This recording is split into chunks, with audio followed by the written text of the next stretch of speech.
Deep sea के जानवर एक मिस्टीरियस एवोल्यूशन से गुजर रहे हैं। वो अभी एट दिस वेरी मोमेंट विकसित हो रहे हैं कुछ बहुत ही बदसूरत जीवों में। यकीन नहीं होता तो ये देखो, ये है शैलो वाटर्स में रहने वाला स्क्विड और ये है डीप सी में रहने वाले इसी सेम जीव का कजिन। आप क्लियरली देख सकते हो सेम स्पीशी के होने के बावजूद भी इस स्क्विड ने अपने आप को एक खून चूसने वाले वैम्पायर के रूप में इवॉल्व कर लिया है। रीजन?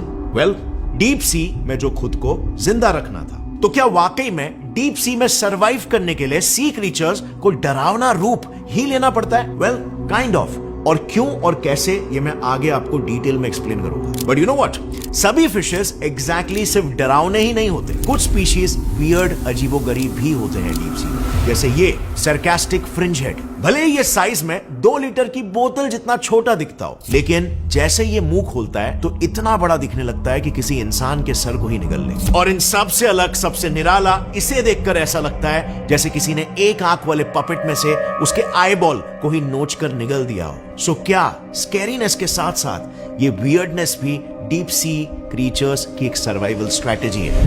क्योंकि अगर आप सोच रहे हो कि ये सिर्फ हार्श एनवायरनमेंट की वजह से हो रहा है, तो let me tell you, land animals भी हार्श एनवायरनमेंट्स में रहते हैं। जैसे फॉर एग्जांपल कॉकरोच, ये हमारे घर में भी रहता है, रेगिस्तान में भी और अमेज़न के रेन फॉरेस्ट में भी। अरे ये सब छोड़ो, वोल्केनोस के क्रेटर्स में भी ये मिले। लेकिन इन सभी कॉकरोचेस में ना सिर्फ इनका साइज छोटा बड़ा होते रहता है, इतने ड्रास्टिक चेंजेस इनमें नहीं देखे गए। तो फिर समुद्र में आखिर ऐसी कौन सी खूबी है जो गहराई बढ़ते ही जीवों को एकदम से विभत्स, कुरूप और अजीबोगरीब बनाने लगती है? अब इंटरेस्टिंगली कुछ रिसर्चर्स जब इसका जवाब ढूंढ रहे थे, तब उन्हें गहरे पानी में तैर रहा एक हेडलेस चिकन मिला, जिसने उन्हें इन सभी सवालों के जवाब दे दिए। दरअसल 2018 की यह बात है। ऑस्ट्रेलियन रिसर्चर्स का एक ग्रुप एंटार्क्टिक डीप सी में अंडर वाटर कैमरा के जरिए फिशिंग स्पॉट्स को खोज रहा था। तभी उनमें से एक रिसर्चर को पानी में एक सरकटा मुर्गा तैरता हुआ नजर आया। अब एंटार्क्टिक सी के बीचों बीच एक मुर्गे का मिलना अपने आप में ही एक काफी वियर्ड बात थी। ऊपर से इस मुर्गे का तो सर भी नहीं था, और इसीलिए हड़बड़ाकर उस रिसर्चर ने इस मुर्गे के बारे में अपने लीडर डर्क वेल्सफोर्ड को बताया। पहले तो डर्क को इस पर यकीन नहीं हुआ, लेकिन जब उन्होंने खुद अपनी आंखों से इसे देखा तो ही वॉज ऑल्सो अमेज्ड। क्योंकि एक तो वो सच में किसी क्रिसमस टर्की जैसा लग रहा था, और दूसरी बात, उसके बॉडी में सिर्फ एक ही ओपनिंग थी जिसके जरिए वो सांसें भी ले रहा था, खाना भी खा रहा था, और वहीं से ही अपना पचाया हुआ खाना बाहर भी निकल रहा था। Can you believe that? But इससे भी ज्यादा वियर्ड बात यह थी कि उसके इसी 2-वे ओपनिंग को साफ रखने के लिए उसने अपने इस ओपनिंग में छोटे छोटे फिशेस भी पाल रखे थे जो बचे खुचे खाने को चट कर रहे थे। अब ऑब्वियसली ये सब देखकर डर्क और उनकी टीम काफी ज्यादा क्यूरियस हो गई, क्योंकि उन्होंने अपने पूरे करियर में इतनी अजीबोगरीब चीज पहले कभी नहीं देखी थी। सो खोज करते वक्त उन्होंने उस जीव के फुटेज को बार बार लूप पर देखना शुरू कर दिया। एंड देन सडनली उनमें से एक ने कहा कि अरे ये तो एक सी क्यूकम्बर है। I mean, वही सी क्यूकम्बर जो कई बार बीच वगैरह के शैलो वाटर्स में ऐसे ही पैरों के नीचे पड़े मिलते हैं। ये कैसे मुमकिन है?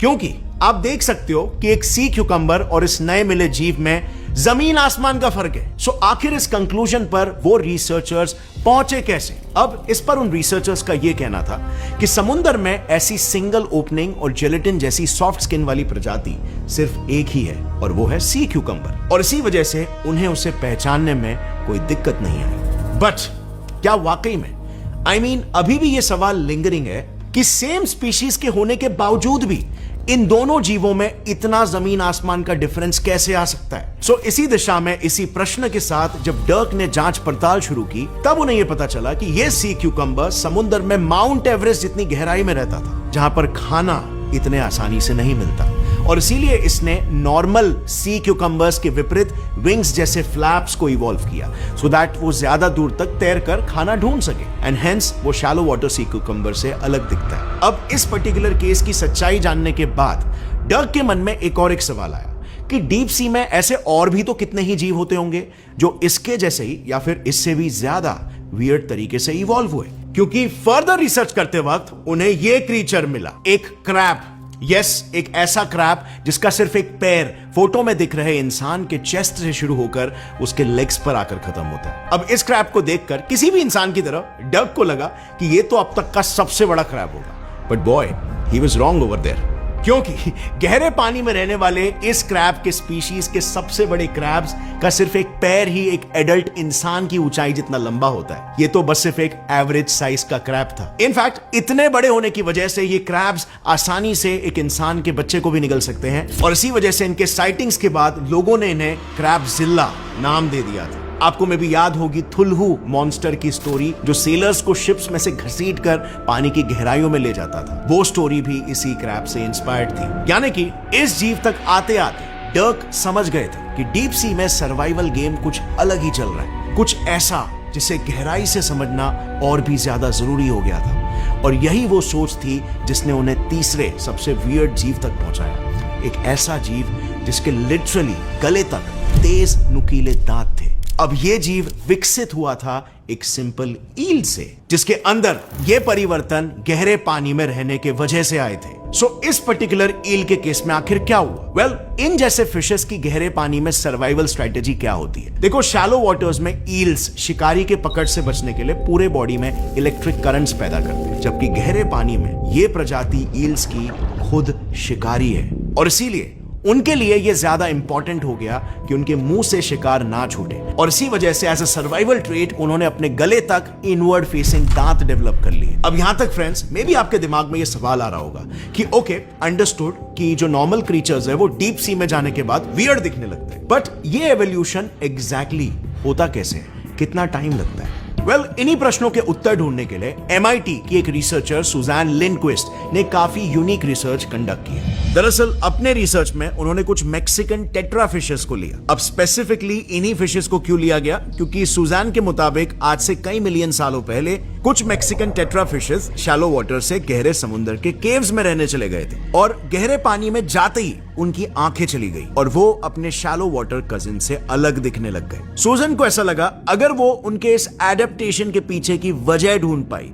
कॉज एंड इफेक्ट को ढूंढ पाई, तो शायद उन्हें डीप सी क्रीचर्स के वियर्डनेस और स्कैरीनेस के बारे में पता चल जाएगा। क्योंकि उसे ऐसा शक था कि शायद इसके पीछे एनिमल्स के जीन्स में म्यूटेशन लाने वाले HSP90 प्रोटीन का हाथ हो सकता है, और इसी को वो वेरीफाई करना चाहती थी। अब इसके लिए उन्होंने शैलो वाटर में रहने वाले आंखों वाले कजिन्स में कुछ केमिकल्स को इंजेक्ट किया और उनके HSP90 प्रोटीन को वॉलंटरीली मैनिपुलेट किया। And now do you know उसके बाद क्या हुआ? वेल, कुछ दिन गुजरने के बाद उन्होंने ये देखा कि इन फिशेस की अगली जनरेशंस में कुछ की आंखें ज्यादा बड़ी हो गई थी, तो कुछ की आंखें उनके डीप सी कजिन्स जैसी गायब हो गई थी। बिसाइड्स, उन्होंने ये भी देखा कि मछलियों की आंखों की साइज में 83% का डिफरेंस था, और इससे उन्होंने ये कंफर्म किया कि जो मैक्सिकन टेट्रा गहरे समुद्र में रहने चले गए थे, उनके HSP90 प्रोटीन्स में वेरिएशन आ गए थे। सो अब क्या मिस्ट्री कंप्लीटली सॉल्व हो चुकी है? Well, not exactly. जब सुजन इस पर और डिटेल में रिसर्च करने लगी, तब उन्होंने ये डिस्कवर किया कि सभी क्रीचर्स के वियर्ड और स्कैरी दिखने के पीछे अकेले HSP90 प्रोटीन का हाथ नहीं है। पास्ट में हुए कई सारे स्टडीज ये भी बताते हैं कि डीप सी में रहने वाले जानवर एक ऐसी स्पेशल चीज भी बनाते हैं जिसके वजह से उनका स्ट्रक्चर अजीब दिखने लगता है। दरअसल यूनिवर्सिटी ऑफ लंदन की एक रिसर्चर एबी चैपमैन ने देखा था कि जिस तरह टेंट के रॉड्स या उसका फ्रेम उसे कोलैप्स होने से बचाते हैं, उसी तरह डीप सी के क्रीचर्स के सेल्स में भी पीजियोलाइट